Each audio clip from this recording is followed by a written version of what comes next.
Hey guys, welcome to this week's podcast episode. And I've got a fantastic expert guest for you today, Zammy Mustaq. She's an online marketing expert and she helps business owners, entrepreneurs grow and scale their online businesses, get clients online.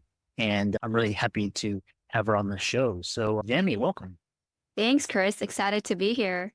Yeah, I know we had connected. And so, kind of for the audience, I love hearing your story, how you got started, and how you can serve the audience. Yeah, absolutely. So you said it really well. I'm a online marketing strategist, and I primarily help coaches, consultants, therapists, and practitioners launch and scale their online business. So a lot of social media marketing, all that really good stuff.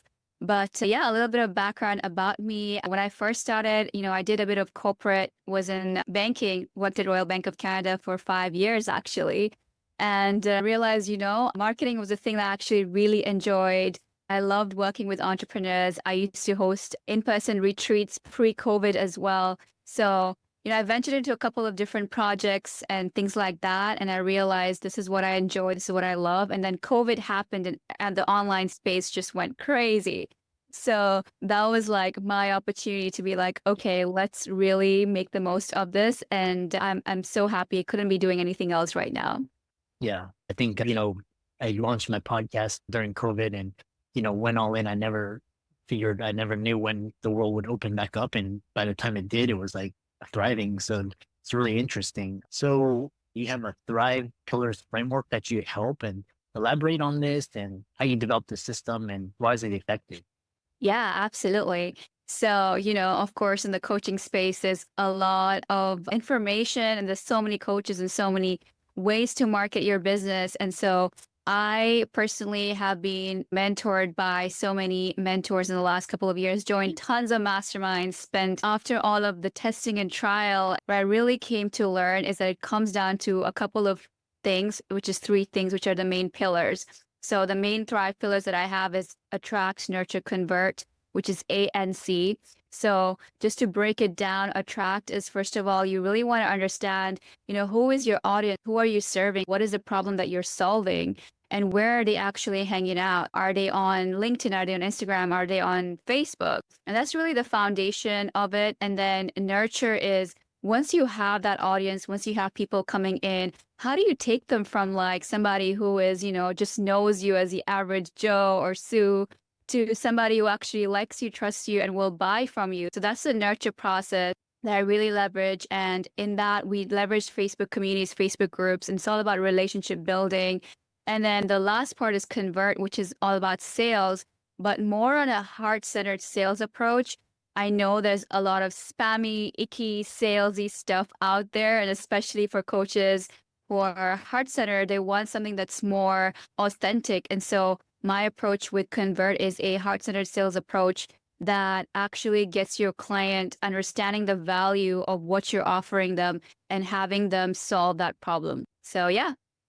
Mm. That's interesting. On that is when one thing is talking about is communities, and you mentioned Facebook communities, and now these days, if you see what happened with TikTok, and how can entrepreneurs build a solid business where their communities won't get pulled out from them, their followings, all of these. What other types of ways to leverage communities that, in addition to Facebook groups? Yeah, absolutely. We have multiple like ways, right? So we have the Facebook groups is one thing. And then we have like you want to nurture your email list. There's other platforms as well, like school now that are really big. So it's really making sure that so yeah, it's all about leveraging, communities and looking at like what is best for your audience, right? So emails are really great. Facebook groups are really great. School is also really great. And then having multiple platforms as well. So whether it's social media or outside of social media, partnerships is something that's really big as well right now. So, leveraging other people's audiences and growing off of that. So we want to make sure that we're not putting all our eggs in one basket and kind of Mhm. like looking wide. I'll have to check out that community school. Is it SKOOL. Mascara?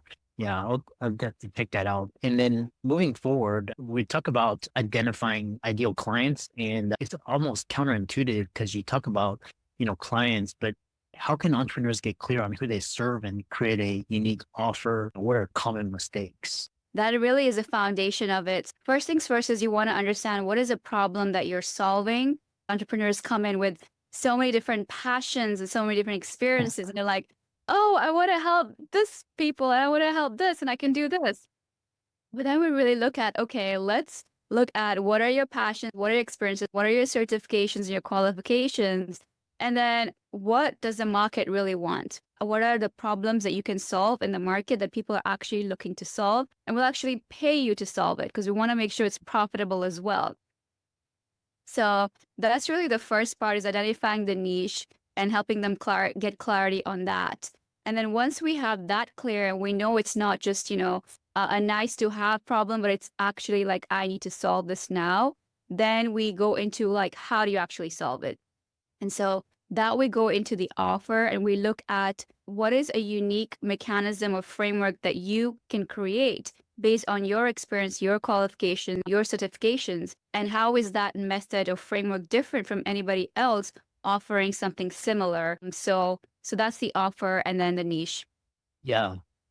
How do you reconcile this thing? Because, you think about like growing and scaling a business and getting clients, and, like you alluded to, you're like, yeah, everybody wants to grow, like for everybody, and then they get scattered. But then, so it's counterintuitive, like you just focus down on one single thing and their business explodes. How do you reconcile that? Yeah. So it by reconcile, do you mean like how do we get to that? Well, it's kind of like basically it's counterintuitive because it's like you want to, if you basically you get more success by focusing on a single client versus serving like multiple, just going in different directions. I was just curious, like for the people that are interested in growing an online business, how do you stay focused and kind of just stay in your lane? Because you see these people with like, million followers and you're like, yeah, I'll never be like that, or I want to be like that. And how do you reconcile that? Right. So you have to understand like somebody who has a million followers, they could be an influencer, right? And so that's a totally different business model. They're going off of, brand sponsorships and partnerships, and that's a whole different way of a business model on its own, right? And so that's not really like they can offer a service, but then they have a massive audience and it's wide and large, right? But if you are a coach, a consultant, and you have a specific service, then the riches are in the niches. And you want to make sure you target a specific client because then your content is going to speak to them. If you're talking to everybody, then how do you even create content? It's not going to speak to anyone, right? And that's where the marketing comes into place. So it's making sure you understand the influencers who have millions of followers. That's a different model from what we're doing as coaches. Yeah. And speaking of content, what strategies do you recommend for creating content that goes viral and attracts ideal clients, and share some success stories or examples? Yeah, absolutely. So when it comes to content, every platform is different. So with, Instagram, they're really big on the reels and the short form content. And for that, you want to make sure it's attention grabbing. Within the first second, you have a hook that captivates your audience. You want to incorporate some entertainment there. And you'll see a lot of the dancing TikToks and the audios that they incorporate and, things like those. There's lots of things that can make the video go viral. You have to variables you have to play around with to find what works. And then it's a lot of volume for that type of content and really being able to make sure that you are able to produce that volume to see what works kind of thing. Very different from Facebook. With Facebook, it's more targeted. So especially in the communities, there are communities out there that have your ideal audience. So if you're serving entrepreneurs, for example, there are communities that have specifically entrepreneurs, and some of them allow you to even promote your stuff in there. You can literally go and do a post where you can promote your freebie or your lead magnet. That can be a piece of content that attracts your ideal audience in from like a massive community where you're piggybacking off a different community. So just to give you an idea, different strategies for content, depending on the platform that you're leveraging, will be very different. I really love how you talked about the different strategies and the different features of the platforms. As a follow-up question, earlier on you talked about authentic sales techniques because I get so many just kind of spam in my LinkedIn feed. Discuss the art of heart-centered feminine sales. How can entrepreneurs overcome the resistance to charging for their services without feeling salesy? Yeah, absolutely. So there is definitely strategy that goes into that, but a huge part is also mindset, right? It's understanding like why is your offer worth the amount you're charging for? It's shifting the mindset from like an hourly rate to like a package that's 3K, 5 grand, or 10 grand, right? So there's a lot of mindset shift in there. And it's understanding that if that person continues on the path, your ideal client, if they continues on the path that they are at right now, they will continue to struggle, right? So it's not about us. It's not about you trying to be salesy or anything. It's about solving real problems here. And if you truly want to create impact as a coach, especially, you say you want to create impact, then you got to understand this is where the impact comes into play.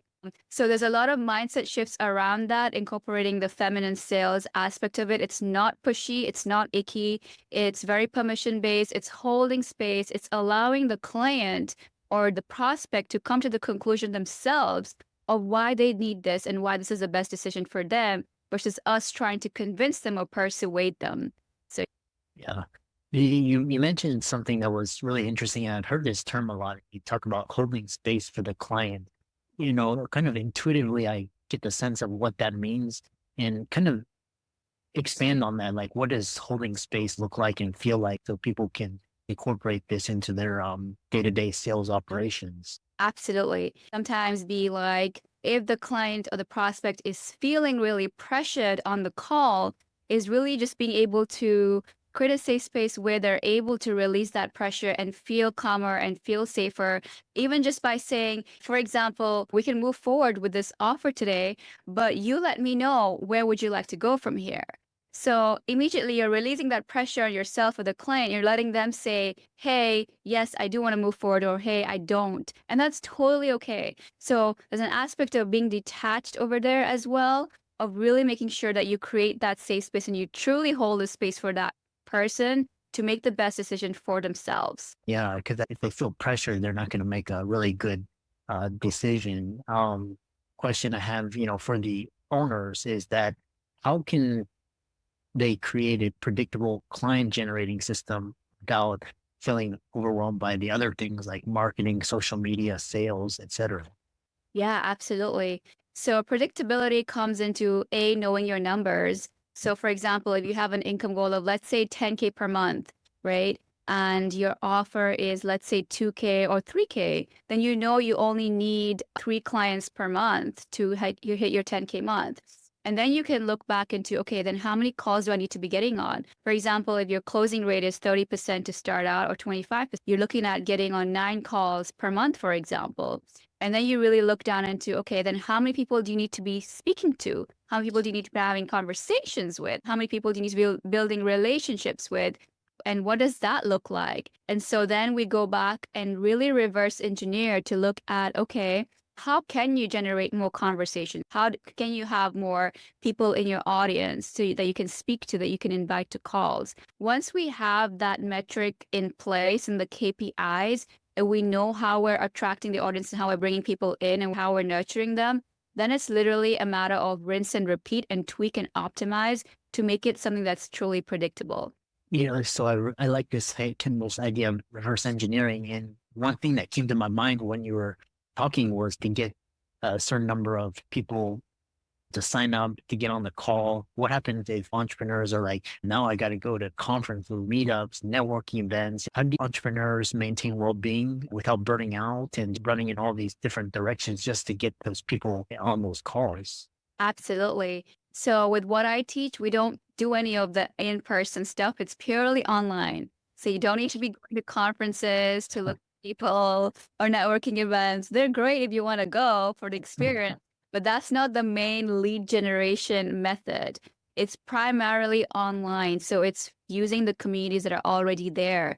It's positioning yourself as an expert online. Like your Facebook profile will be your business card. It will be even more important than your website because that's the first place somebody's going to come, right? And having your own content online, if you have a masterclass or live video trainings or your own Facebook group, that's the room that you're going to bring people into. It's all online. And so it's really being able to leverage that and not being scattered into like, I need to do a million things at the same time. No, that's the biggest way to burn out fast. Yeah. So, yeah. It's very, very focused and targeted and, and actually online things like, you can, YouTube and podcasting, these things can take up more, but they're more efficient because, you can basically, they say that podcasting is kind of like the modern day book tour. So, you don't have to, and a lot of conferences, they stream it on YouTube now. So the kind of, I know we have, around 7 minutes remaining, and we talked about, engaging an audience. What are effective methods for turning cold leads into warm leads, as well as building an engaged raving fan audience? Absolutely. So, raving fan audience is all about content. And yeah, when it comes to content, we really look at different ways to do this. So, absolutely, you have your typical posts that go out and really being able to, there's a lot of copywriting that comes into place. How do you write copy that when your audience sees that or like reads that, they're like, oh my God, you're talking to me. You're talking to me on a soul level. I feel triggered sometimes, right? Yeah. Because you got your ideal audience. So it's really being able to master the art of copywriting, first of all, for content creation. And then it's being able to leverage multiple ways for nurturing the audience. So that could be having your own community. It could be in a Facebook group where you can host, virtual events, for example, that could be on Zoom. It could be hosting master classes or specific live trainings on specific topics. It could be doing workshops or 3-day or 5-day live challenges, which is something that I do almost a month, is a 5-day live challenge. Like, what better way than your audience to come watch you every single day live for an hour from Monday to Friday? Like, your voice is going to be ringing in their head, right? And so that's how deep we can go with the nurture process. So that by the time your prospect gets on a call with you, they're pretty much sold, right? Because you've delivered so much upfront value so that they see the value in what it would be like to actually work with you and why you're the person that can help them solve that problem. Fascinating. How can people reach out to you and find you on socials and check out your Facebook group and, work with you? Yeah, absolutely. So the best way to reach out to me will be Facebook. So Zammy Mustaq, my username, you can search it up. And then from there, yeah, you can, pick where you want to go. I have a free Facebook group. I have live challenges that I host. And yeah, reach out to me. Yeah, I love that. And what a fantastic conversation. And for all the audience, be sure to check out Zammy's socials, give her a like and follow. I think she's got a lot of good knowledge and experience to help clients build an online business. And thanks so much for coming on. Oh, yeah. Actually, I have a challenge coming up. So if your audience wants to participate, then the place to go would be getclientswithzammy.com/challenge. I also have a free client attraction guide. So to get that, you can just go to getclientswithzammy.com/guide. Thank you so much. This was fun. Yeah. And those links to the challenge will be in the show notes.